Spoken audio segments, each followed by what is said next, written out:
Oh my gosh, you guys, there was so much that was in this that was not true, nowhere near close to being true. And then there was so much interesting information that was left out of this. We got to talk about it today. Before we get into today's video, I just want to let you guys know that this video is for educational purposes only. Please remember to be kind to everybody everywhere, in your everyday life, in your home, in the grocery store, and especially in the comment section down below. Please do not show hate to anybody, anywhere.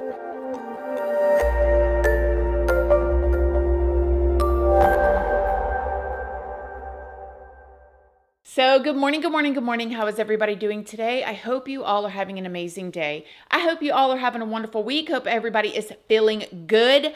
So you guys, a new season of Monster has come out on Netflix, and this season focuses on Ed Gein. Now, I actually did a video on Ed about 2 years ago, but after watching this new season about him, you guys, we have got to talk about it because there are a lot, I'm talking about a lot of inaccuracies in it.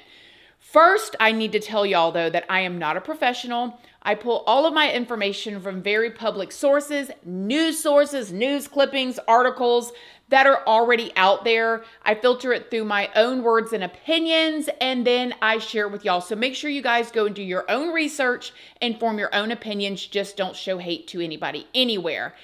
Now, before we get into it, though, I need to let y'all know, if you don't already know, hi, my name is Christina. I do have a second channel, which is Casually Christina. We just do things more casually over there.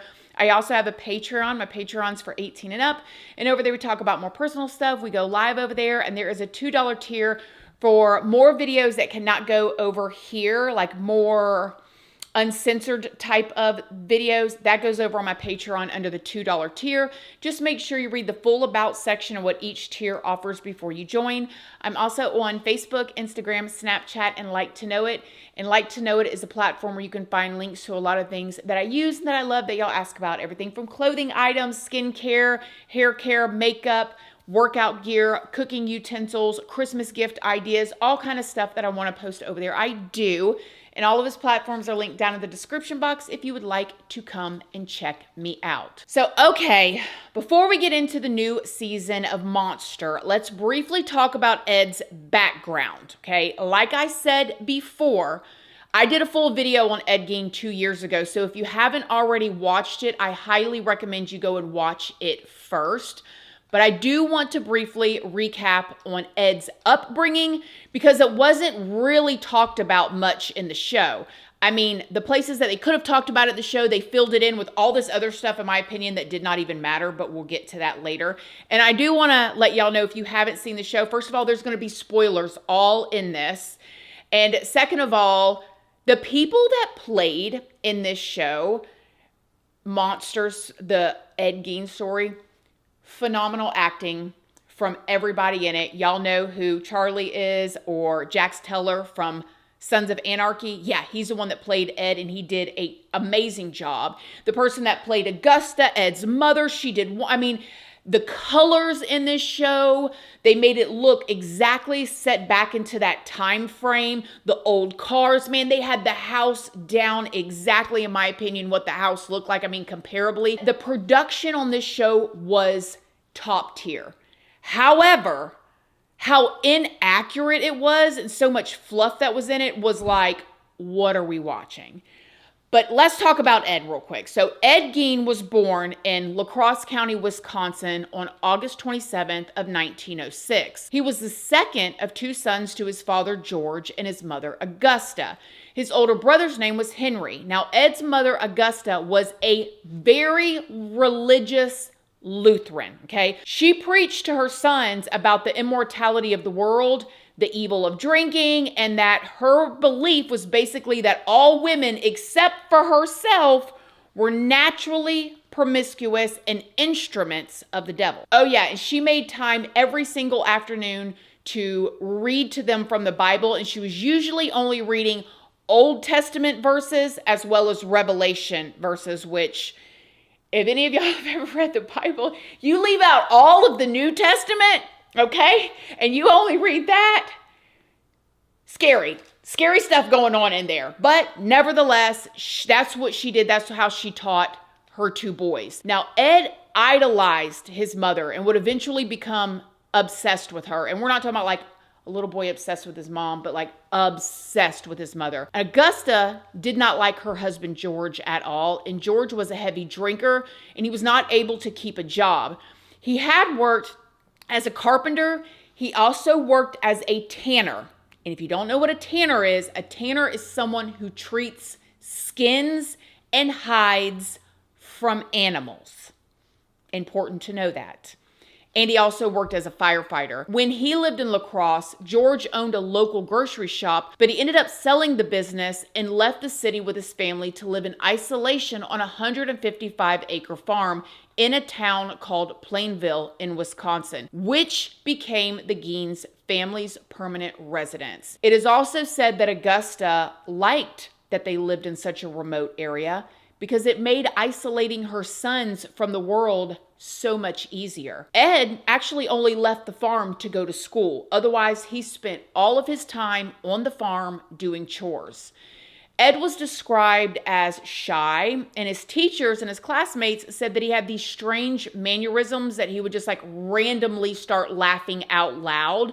And they said that it seemed like he had like little jokes going on in his head where he would have tell a little joke and he would just like kind of start giggling to himself.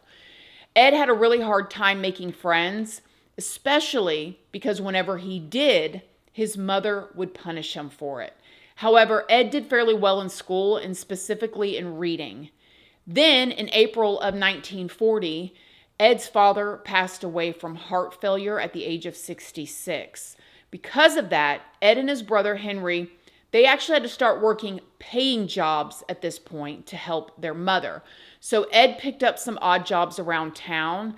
Ed and his brother were generally considered reliable and honest men by their community, and so much so that Ed was, in fact, a babysitter for some of his neighbors. So if you saw it in the show, it was portrayed one way as him being a babysitter, but he was actually a trusted babysitter. Wild to think about when you know the whole story, because it seemed that Ed was able to relate more to the younger ones than the adults. Now, around this time, Ed's older brother, 43-year-old Henry, started dating a divorced mother of two and actually planned to move in with her. But Henry worried about his brother Ed's attachment to their mother, and he often spoke badly of her around Ed, and this absolutely infuriated Ed. So that made people wonder when all of a sudden Henry just like passed away under these suspicious circumstances. Like you may have seen in the show, if you watched it, in May of 1944, Ed was burning away this like marsh vegetation on their property when the fire suddenly got out of control. Now, what really happened was the fire actually drew attention of the fire department, and so they just showed up. No one actually called them. They ended up getting all the fire extinguished and everything seemed fine, so all the firefighters left. But then Ed reported Henry missing later that day. A search party went out looking for him with lanterns and flashlights, and Henry was indeed found laying face down, and apparently he had been that way for some time. He didn't appear to be injured or burned, and so his cause of death was assumed to be by heart failure from the investigators. But a reporter would say that Henry had bruises on his head. However, the investigators completely dismissed the possibility of foul play, and the county coroner later listed exhalation from smoke as the cause of Henry's passing. No official investigation was ever conducted, and an autopsy was not performed. Now, of course, knowing what we know now, people have wondered if Ed had something to do with Henry's passing, and I will tell y'all, I believe he did. That's just my unprofessional opinion. I believe he did. And I also wonder if this was the first time Ed did something and he saw how easily he got away with it, because allegedly his brother had all these injuries on his head and they never even questioned it. Never did autopsy. First they said, must have been his heart. And then they said, well, must have been the smoke. They literally didn't even investigate it. And it makes me wonder if that's when Ed was like, But Ed never confessed to having anything to do with it. Now, just after Henry's passing, Augusta did in fact have a stroke like what was shown in the show, but it was actually a second stroke that ended her life. In the show, it shows Augusta yelling at a man just before her passing. Now, this incident has been reported to be true, but her second stroke didn't happen right then. It was after that incident. She was 67 at the time of her passing, and Ed was obviously devastated by this, and it was reported that he was sobbing so loudly and uncontrollably at her funeral that other people who were there obviously saw it and took notice or were alarmed by it. I mean, he was just wailing at his mother's funeral. Something they did not show in the show, though, was that after his mother passed away, Ed boarded up the rooms that were used by her, including the upstairs, downstairs parlor, and the living room. He literally left them completely untouched in pristine condition. But the whole rest of the house did become very filthy, like what was shown in the show. So he boarded up all those rooms his mother used, never touched anything again, and the rest of the house was just nasty. Now, if you watch the show, you saw that Ed became interested in reading pulp magazines and adventure stories, especially ones involving Nazi atrocities that featured Ilse Koch. This is in fact true, and Ilse Koch was a real person who did terrible, terrible things. But it doesn't appear to be true that Adeline introduced Ed to these. There actually were a lot of inaccuracies surrounding Adeline in the show, and to be honest, if y'all watched this Ed Gein Story, which is what it's called, which to me, in my unprofessional opinion, it is not the story. It is a story, a very fictional story with some nonfiction mixed in. Adeline to me was so fascinating, a fascinating character that I just had to go and research everything I could find about her afterwards. And we're going to talk about that right now. So Adeline Watkins, who was a real person, gave an interview in 1957, just days after Ed's arrest, where she claimed that her and Ed had a 20-year romance. Okay, now get this. After he's arrested, she does this interview and she's like, yes, we had a 20-year romance. Now, Adeline was 50 years old at the time, and she told the Minneapolis Tribune that Ed was a good and sweet and kind person. Her mother said the same thing, that Ed was a sweet, polite man, and that he'd always had Adeline home by 10 p.m. after their dates, when they would go out on these dates. Now, according to Adeline, her and Ed's dates typically consisted of going to the movies, and occasionally they would go to local bars for drinks, but she said that Ed wasn't much of a drinker. Reminds me of what his mom used to tell him about drinking alcohol. And she said that Ed would go out and he preferred to drink milkshakes. I mean, that's valid, right? Anyways, Adeline said that her and Ed did share a love of reading, but that they never read the same books. And she also said that her and Ed often talked about crime. She said that they discussed every murder that they had ever heard about, and that Ed would tell her how the murderer did wrong and what mistakes they made, and how she thought that it was very interesting. So at this point, she's telling this interviewer, right after he's arrested, that they have been together 20 years. They're going on all these dates. Okay, they're going out. He's having a milkshake. She's having her drinks.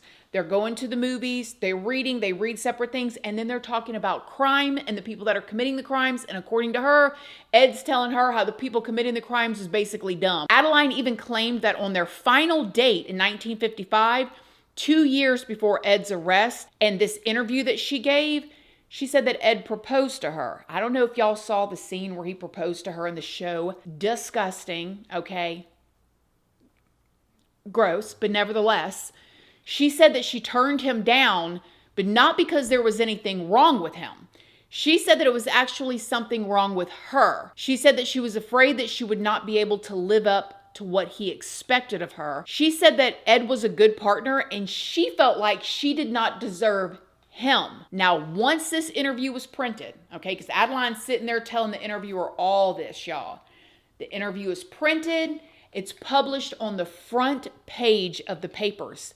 Baby Adeline started calling them people. She must have been getting tore up by the community. I could only imagine, because she started calling the editor of the paper and asking them to correct the record. She said that she denied ever being Ed's sweetheart and that they were just friends. She said that there was no 20-year romance and that their relationship was purely platonic. She did again say that Ed was quiet and polite, but she denied ever calling him sweet. So the full extent of their relationship is unknown, but it definitely wasn't exactly what was portrayed in the show. And I mean, if y'all watch this show, you guys, by the end of episode 5, I was disgusted. And if you watched it, you know what I'm talking about. And not only knowing that all of that was fake and it was all added into the show for what? Anyways, but you can only imagine. She told these newspapers, sat down with them 20 years. He proposed to me. I wasn't good enough for him. Soon as it hit front page of the newspaper, I bet people was at her door. They was calling her. They was like, you was involved with this. You was involved with this. And she was like, never mind. We weren't together. Makes you wonder. Anyways, Adeline was definitely not as young as she was portrayed to be in the show. Although there was a real 16-year-old who spent some time with Ed, like I mentioned in my first video. This 16-year-old even reportedly ate soup out of one of Ed's special bowls, but this 16-year-old is not the same person as Adeline. This 16-year-old's family was like really friendly with Ed and would occasionally go see movies with him and would go to baseball games with him.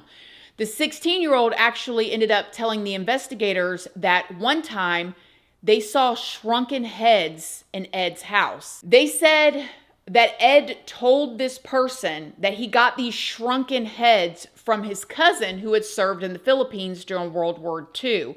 Investigators later determined that they were human faces that were used by Ed as masks. However, let's get back to Adeline now.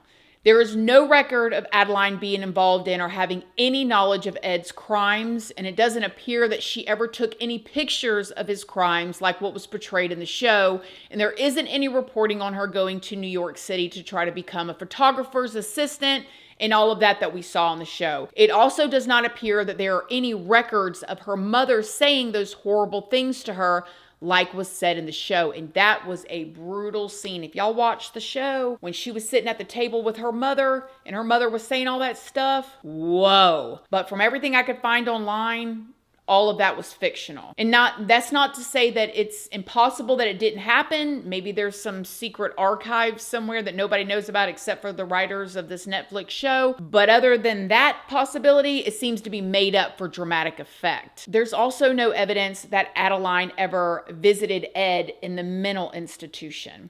It is reported that she lived a very quiet life. She eventually got married and then passed away in 1992. As far as inaccuracies go, I also want to talk about Ed's crimes, specifically about what happened with Bernice Worden. Now, this part of the show is one of the things that bothered me as a viewer and as a person who has researched this case. On the morning of November 16th of 1957, 58-year-old hardware store owner Bernice Worden disappeared. It was a slow day in the store because it was opening day for deer hunting season, but the hardware's truck was seen driving out from the rear of the building around 9:30 a.m. Bernice's son Frank, who was also a deputy sheriff, was notified that his mother was seemingly missing. So he went to the hardware store that same day around 5 p.m. He found the cash register open and he saw that there was like this red bodily fluid all over the floor. However, it wasn't a gift box with Ed's name on it that led investigators to him. Frank had actually been in the store the night before when Ed was there too. So Frank, her son, Bernice owned this hardware store, okay?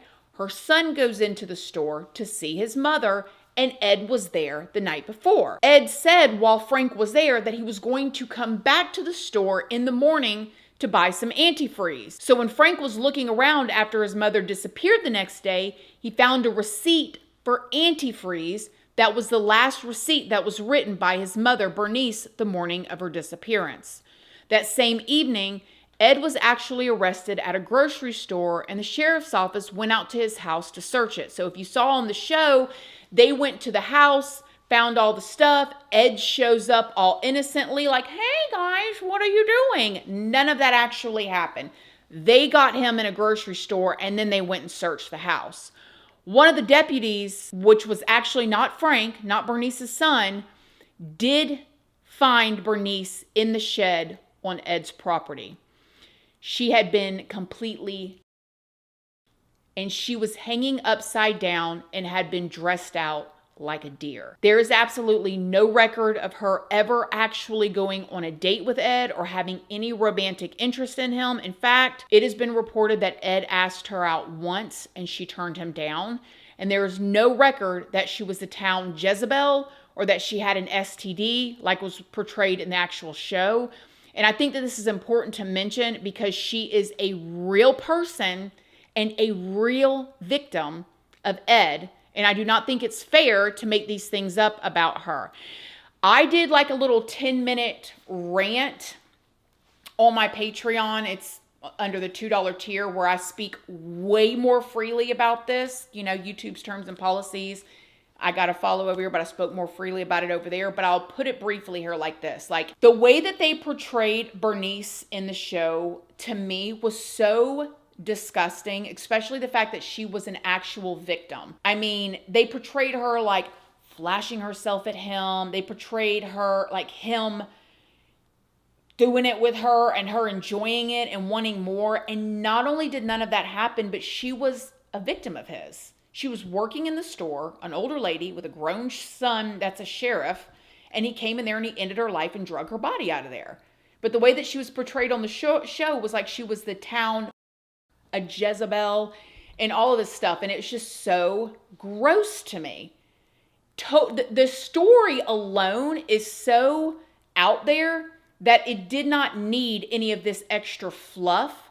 And I know that there are people that watch the show, especially because it's called the Ed Gein Story, and believe that all of it that you're watching is true, like a documentary, and it's not. Now, surprisingly, a lot of what was shown in the show to be found at Ed's house during the sheriff's search was in fact true. If you watch the show and you saw all the stuff, here's a list right here of some of the stuff that they found in Ed's home. Yeah, that was all true. Now, when Ed was arrested and taken in for questioning, it's been reported that he was initially pretty quiet, but then he asked investigators for a piece of apple pie with cheese on top, which was briefly shown in the show. And he apparently told the investigators if they brought him this pie, that he would confess. So they did, and he did. Ed did tell the investigators that from 1947 to 1952, he had made as many as 40 visits to the cemetery to exhume recently buried bodies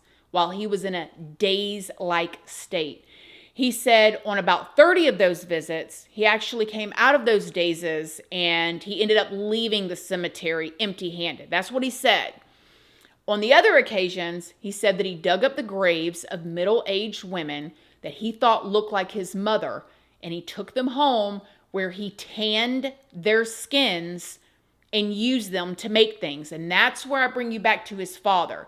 His father was a tanner at some point, and it makes me wonder, he obviously learned it from his father, doing animals, kind of like, you know, where his father was into bones and the skeletons of animals and stuff like that. And then he became obsessed with it too in a sick way. And it's almost seemingly like the same thing that Ed did. Like his father did this. He was obsessed with his mother. And so then when they were both gone, he was doing what his father did. Just seems wild. Now, if you saw in the show, Ed tried to initially dig up his mother's grave, but he couldn't. Now, that is true. He did try to dig up her grave, but he was not able to get to hers, which is why, allegedly, according to him, he ended up digging up all these other people. Ed actually confessed to digging up 9 specific graves, and he took the investigators directly to them. During his interrogation, Ed did admit to creating a woman suit so he could become his mother, to literally crawl into her skin. He did not mention, however, wanting to become a woman, and he denied ever becoming intimate with the bodies because he said that they smelled bad, which, again, valid. If you watched the Monster Show, there was so much doing it with the corpses that and none of that actually happened. To me, it was even disturbing. I understand if they're making a show, they want to add this dramatic effect, but there was so much of it. It was not only is this not true, this did not happen, but you're overdoing it. How many booty cheeks and I gotta see in this show? Nothing of this doesn't happen. Let's not name this the Ed Gein Story. Let's name it Texas Chainsaw Massacre.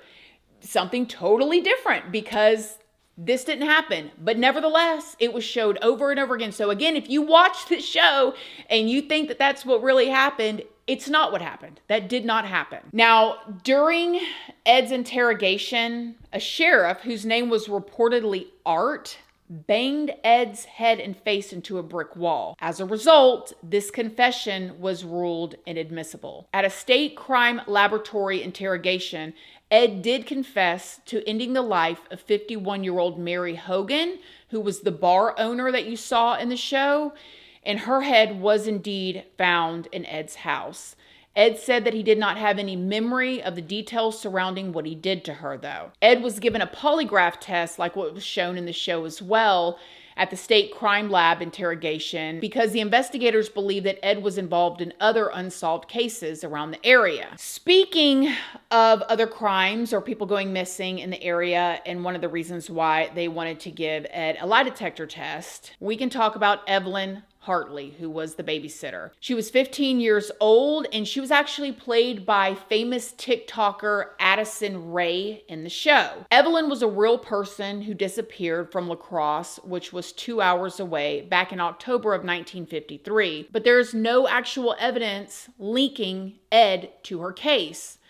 When Ed was doing the polygraph test, he was asked if he had anything to do with Evelyn's disappearance, and he said no, and the test said that he was telling the truth. Evelyn's case is still unsolved. However, I do want to say that I wonder if a person, and maybe some of y'all can let me know down below if you're professionals or if you know, or if you have any of these conditions, but I do wonder if a person who has certain degrees of maybe hallucinations or schizophrenia, if they do things or they're in a daze, can they pass a polygraph test because they really don't remember it? I would think so, but I don't know. Y'all let me know. Now let's talk about Ed's mental state. In the show, Ed was diagnosed with schizophrenia, which was true. He was diagnosed in December of 1957 by a panel of 6 doctors who evaluated Ed extensively. They said that they reached this diagnosis based on the fact that Ed said he continued to hear his mother's voice long after she passed away. And he said that he saw faces in different piles of leaves and was delusional and could not tell the difference between right and wrong. Now, as a result, this panel of doctors determined that Ed was legally insane and not competent to stand trial. Although 11 years later, he did stand trial, but we'll get to that here in a minute.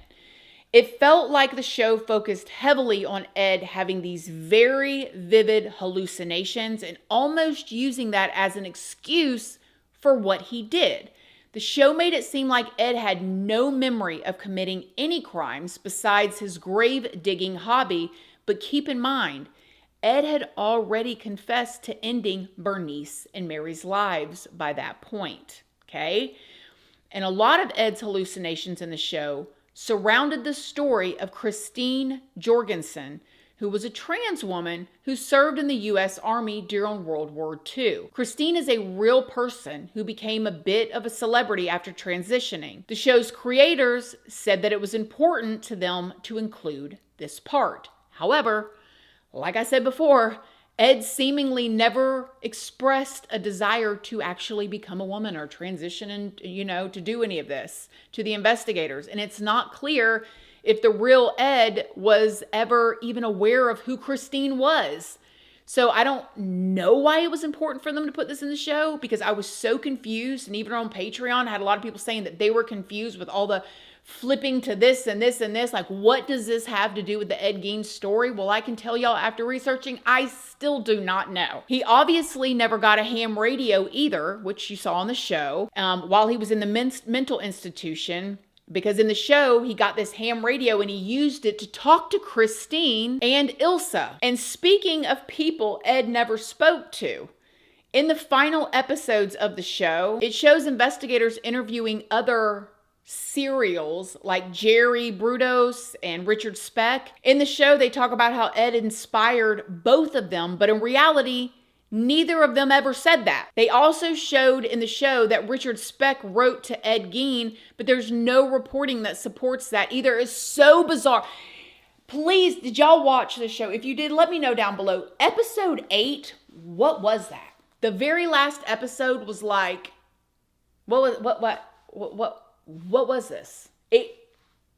Am I in a warp? I think I'm in some sort of mental warp even watching this. They even showed that Richard Speck wrote to Ed about Ted B, and that Ed actually gave that name to the investigators and how Ted was named and arrested. It made it seem like Ed was helping the investigators catch other people. That's what the show did. But obviously, none of this ever even happened. But it seemed that the show wanted us to believe that Ed was hallucinating about himself being a good person and helping take someone as terrible as Ted down. I guess that was maybe left up to interpretation. Maybe y'all can tell me what y'all interpreted from that. Either the show was making it seem like he was hallucinating being a good person, or that he was deep down a good person. But neither, I mean, like, he wasn't helping the police. None of that ever even happened. And it was all fake. But it was put into the show like it was real. Anyways, back to Ed. Like I said before, Ed was diagnosed with schizophrenia and deemed mentally incompetent and unfit for trial. But in 1968, doctors determined that Ed was mentally stable enough to confer with counsel and participate in his defense. So his trial began on November 7th of 1968 for ending the life of Bernice Worden. It was a bench trial, meaning that there was no jury, and none of this was shown in the show. But basically, a psychiatrist testified that Ed had told him that he did not know whether the ending of Bernice's life was intentional or accidental. Ed said that he was examining in the hardware store when it just went off. Seems like a story we have heard before.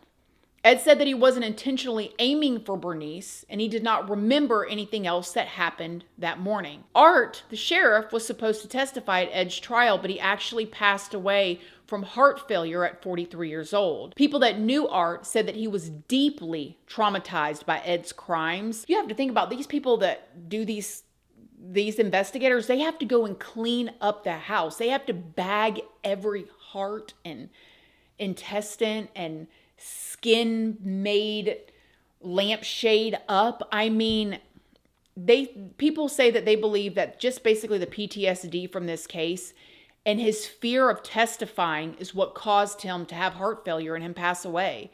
Ed did end up being found guilty, though. So at first it was not guilty by reason of insanity, and then when he finally went to trial, he was found guilty. But then a second trial was held to determine Ed's sanity. After more testimony from Ed's doctors, the judge ruled that Ed was not guilty by reason of insanity and sentenced him to life in a mental institution. The judge said due to cost, Ed was only tried for Bernice's case, not Mary's, but that Ed, like I said before, did admit to ending Mary's life. After all of this is when Ed's home ended up being auctioned off, which was shown in the show, but not totally accurate. The auction had nothing to do with Bernice's son, Frank, like what was shown in the show. However, like what was shown in the show, Ed's home did end up burning down. Arson was suspected, but the cause of the fire was never officially determined. However, the fire chief was Frank at this point, Bernice's son. And I have to just believe somebody burnt that house down, you know. Ed did eventually pass away in the mental health institution from lung cancer in July of 1984 when he was 77 years old, but he was never visited by Adeline before his passing like was shown in the show. He was buried between his parents and his brother in the Plainfield Cemetery, and over the years, people chipped pieces away from his gravestone until a whole stone was stolen in 2000. It was later recovered in 2001 and has since been kept at the local sheriff's office. His grave site is unmarked now. In the show, they showed Ed's case inspired a lot of fictional characters and movies, which is true. His case was an inspiration for Norman Bates in the movie Psycho, Leatherface from Texas Chainsaw Massacre, and Buffalo Bill from Silence of the Lambs. But none of those shows made it seem like that was Ed's true story. They were just inspired fictional characters. I want to note that. But this show also featured Alfred Hitchcock a lot and almost made it seem like he himself was a peeping Tom, and there's nothing in real life that supports that. They also showed Anthony Perkins, who was supposedly gay or bi in real life. However, he never publicly discussed his preferences. He ended up being married to a woman who he would later go on and have 2 children with, and it is not clear what or if he struggled with anything in real life like that.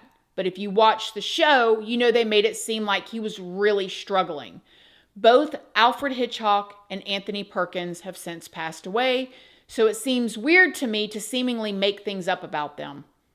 But I don't know. I don't know what the writers were trying to do with this show. It just almost seems like it would, if they would have just, and this is my unprofessional opinion, if they would have just said, this is loosely based on Ed Gein with a lot of fluff and entertainment, cool. But it made it seem like this was the actual story, and it definitely was not. Have y'all seen the show? What did you think about it? Were you able to get through it? I'm telling you, if you have a squeamy stomach, this is definitely not something that I would ever watch around little ones. I probably would not even want to watch it with a lot of people. I watched it with my husband just because there's so many like disturbing scenes in it. And not true. Completely made up. It's like, okay, are we watching a fictional movie or what are we doing here? So what I learned definitely from this is that the monsters shows or episodes, in my unprofessional opinion, seem like they are fictional. They are not true stories. I thought the Dahmer one was pretty close, but this one was really far off. Let me know what y'all think in the comment section down below. Other than that, I love y'all. Thank y'all so much for watching this video, and I'll see y'all in the next one. Love you guys. Bye.